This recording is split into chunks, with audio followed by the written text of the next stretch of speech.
You know, certain things sicken me more than eating chitlins.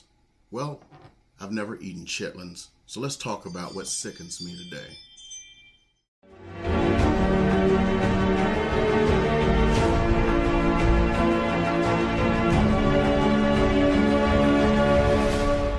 Well, I didn't want to address this subject, but today it came to a head again, and I really hate this. Over and over again, I keep running across the same issue. Truth, truthfulness, truthiness, as Stephen Colbert would say. And that's an issue that many in the real estate industry seem to have a problem with. The more you tell the truth, the worse it seems to be. And I've waxed poetically over and over again about the same subject, the pricing of homes. That there's a market for homes, and it's not what you want to get for a home, it's what the market is and how the market is determined. Now, when I price a home, I base it upon the truth, and that is the way a house will appraise. And so far I've been pretty good. I've had a very, very good track record. Over the last several months, every time I've represented a seller, what I've told them what the price should be is what it appraised for. And those who followed my advice, their houses sold quickly. Wow. And it appraised for that amount, which was the maximum amount they were going to get. For the ones who didn't follow my advice, things didn't go well because they wanted what they wanted for their homes. Who do this thing we call in the real estate, buy the listing. So what buying the listing is telling someone what they want to hear. So if someone says, I want $400,000 for my house when the house is worth $375,000, that's known as buying the listing. Why would a real estate agent do this when they know they can't sell the house? Well, you can't sell a house that you don't have listed. So their purpose is to get your listing and then convince you later to reduce the price to the $375,000 that'll sell for. And even if you don't, with proper marketing, they get more clients. So the stuff that they're doing that looks like it's to help sell your house, maybe to get them more clients. Those cards they send out that they just listed your home, that's soliciting the neighbors to sell their home. The open houses, that's bringing in buyers. Even if it's not for your house, they've received a buyer. The ads they run, even if someone's not interested in your house, they're interested in other houses. So even if they never sell your house, they've still brought in business for themselves. But what about you? Your house didn't sell. So who got hurt in that transaction? The realtor or you? Oh, let's see. Your house didn't sell. Oh, let's say you lower it. Now it sells. Well, you sold for $375,000. What if you held out for 3-4 months? What did you lose in that extra 3 or 4 months?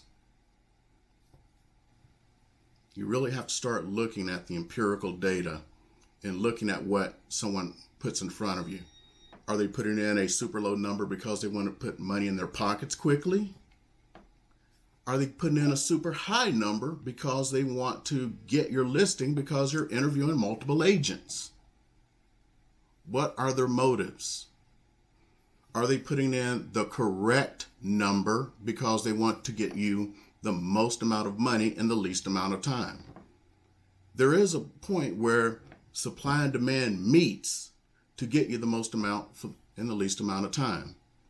And putting in a high amount and giving it a try is not the right one. Putting in a low amount may not be the right one because you may walk away with less money. Putting in a low amount with strategy may be the right thing because maybe they're trying to do an auction. Now, if they tell you that up front, what they're trying to do is to create an auction effect. Trust me, auctions work. They work. I've seen plenty of times where people think they're wanting to get a bargain, and it becomes like eBay. When you hear these people, when they talk about they had to bid up against 11, 15 other people, didn't you notice that house went for way more than the list price? But there was strategy behind that. If they're just listing it low just because they could sell it faster, because they need to pay their mortgage, because they're behind on it, that's one thing. If it's a great strategy, like some agents have, that's good. So look at what their motives for pricing are. Here's some things to look for. If you have a 3,000 square foot house and they're showing you a bunch of 2,000 square foot houses as the comps, why are they showing you that? Well, here's a little known fact. As the square footage of a house goes down, the price per square foot goes up. So maybe they're showing you those smaller houses to increase the price per square footage to then show your house is worth more. Guess what? The appraiser is going to base it on what the square footage for your house is supposed to be. Here's a formula that the appraiser is going to use. It's going to be the square footage of your house plus or minus 10%. If anything they show you is outside of 10%, no go. If they start showing you a house that's 5 miles away from your house, no go. The appraiser's not going to do that. First thing the appraiser's going to do is look in your subdivision.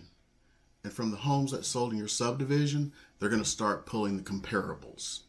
If they cannot find enough comparables in your subdivision, they're going to go out 1/4 of a mile, then 1/2 a mile, then a mile, then 2 miles.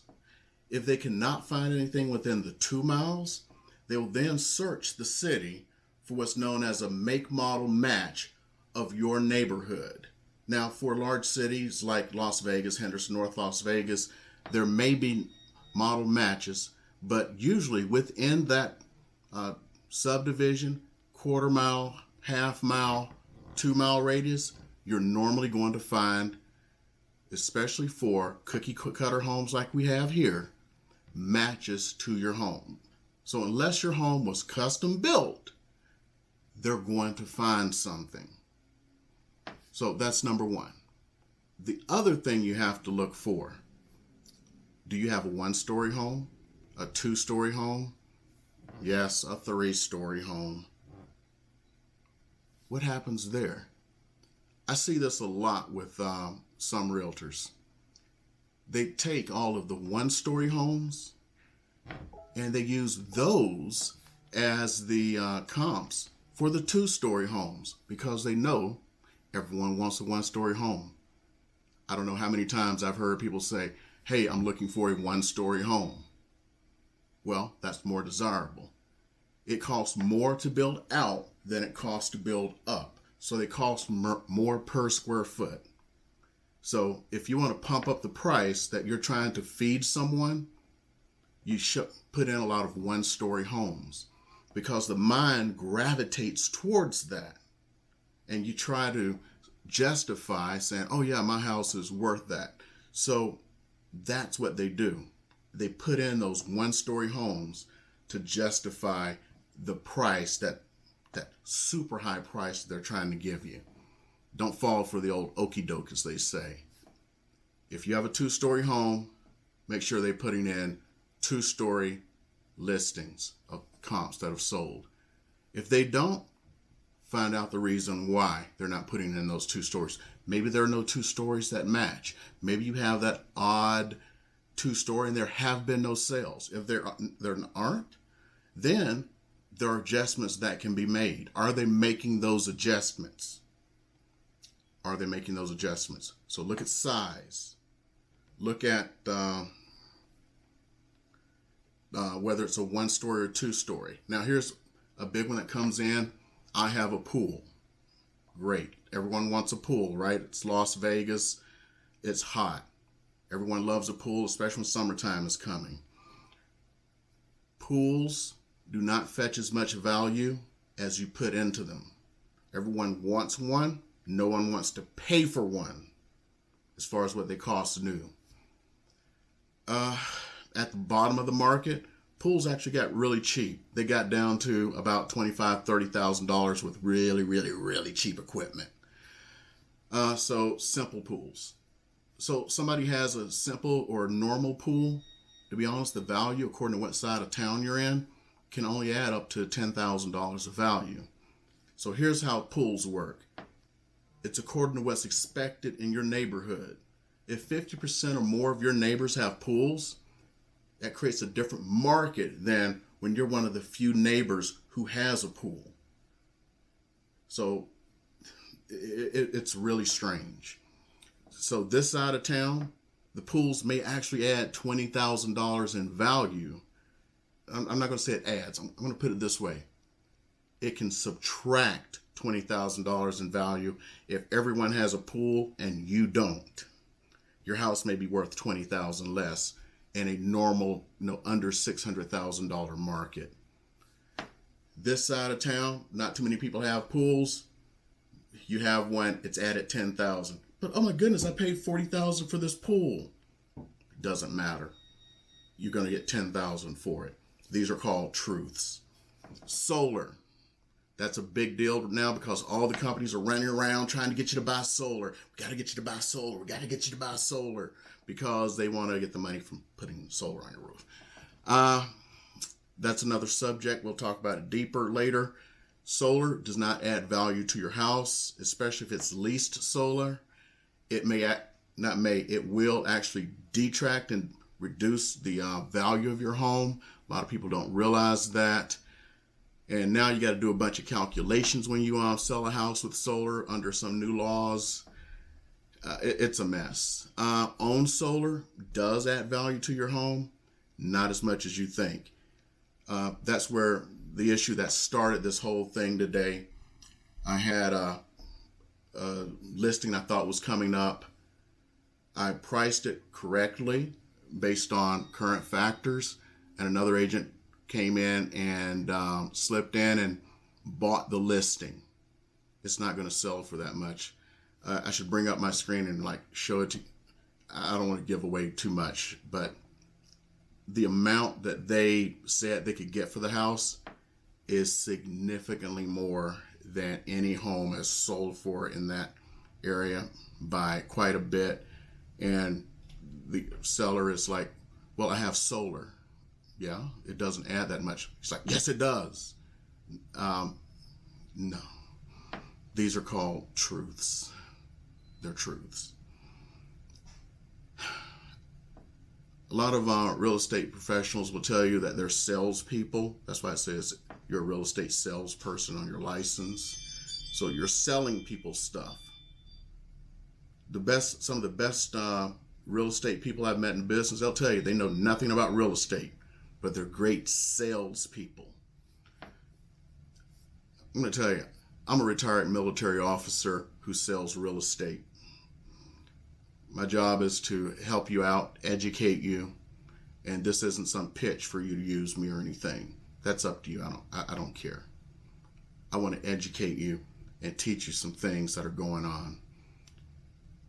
Only thing that's going to happen to this individual is a month or two from now, the real estate agent's going to come to him and go, well, the market's not speaking to us right now, so we need to lower the price. And they're just going to lower it to where it's going to sell, which is the price that I gave them. I've seen this over and over and over and over and over again. If I could get blue in the face, I'd get blue in the face. I'm just tired of people being screwed over like this. I know sometimes greed gets to us and we want to get the most we can. That makes all the sense in the world. We want to get the most that we can. I want to get the most that I can. But think of it this way. When you're going to buy a house, are you going to give someone what they want for the house or what you can get a loan for? So at some point, it has to be appraised. So unless it's super highly desirable, and I've been looking at houses in that subdivision, some of them a lot of them, The owners have tried to do the same thing. They started high, and some of them that have recently sold have been on the market for 6 months, 5 months, 3 months. That's because they all started high and had to lower their price. This is just going to happen to this person. I told him at my price it would have sold in about 45 days, because at that price range, properly priced, that's what it would have sold for. I just hate when I see people getting screwed over. And this is just another family who's going to get screwed over and get mad and think all real estate agents are bad people. I've seen it over and over again. And I'm just so fed up. I'm so fed up. You know, if you look at all of these charts where they have the most trusted professionals in the world, the most distrusted people in the world, I came out of something that was the most trusted military officer, and I'm going into something that is, ranks up with used car salesmen and politicians, and I see why. I see this stuff all day long, and it infuriates me. It just pisses me off. Over and over again, I keep seeing this. We even have a name for it. I've already said it. It's called buying the listing. Because they'll tell you, you can't sell a listing you don't get, even if it's overpriced, because once you get it, you can have them lower the price to where you can get it sold. That's screwing somebody. Well, you don't get the check now, you get it 6 months from now.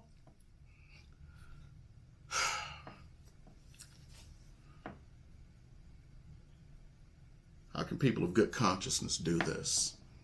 I don't know. I'm sick and tired of it. How can anybody else continue to stand for this crap? I don't know how much longer I can stand for it, because I just see it all day long, every day. People getting screwed over. I'm tired of it. Anyway, I had a completely different subject I wanted to talk about. Sometimes I just get mad at something. I pull out a camera and I just start talking. Yap, yap, yap, yap, yap, yap, yap, yap, yap. I'm just venting right now. It's not a rant like the last one. This is just a vent about things that tick me off. And, real estate agents, when you say they're dishonest because you want them to be dishonest. You want them to lie to you. If you want real estate agents to be honest, have them stop lying to you? I don't know. Try that. Try it. Maybe they'll be honest. Maybe when someone stops telling you your house is worth $400,000, when you see every other house in your neighborhood sold for $375, and then when you list your house for $400, and you have to keep lowering the price, and you sell it for $375, maybe you'll scratch your head and go, maybe that granite wasn't that special. So, my 2 cents. I'm not even going to say subscribe if you like the content. Probably got somebody pissed off right now. Anyway, see you guys later.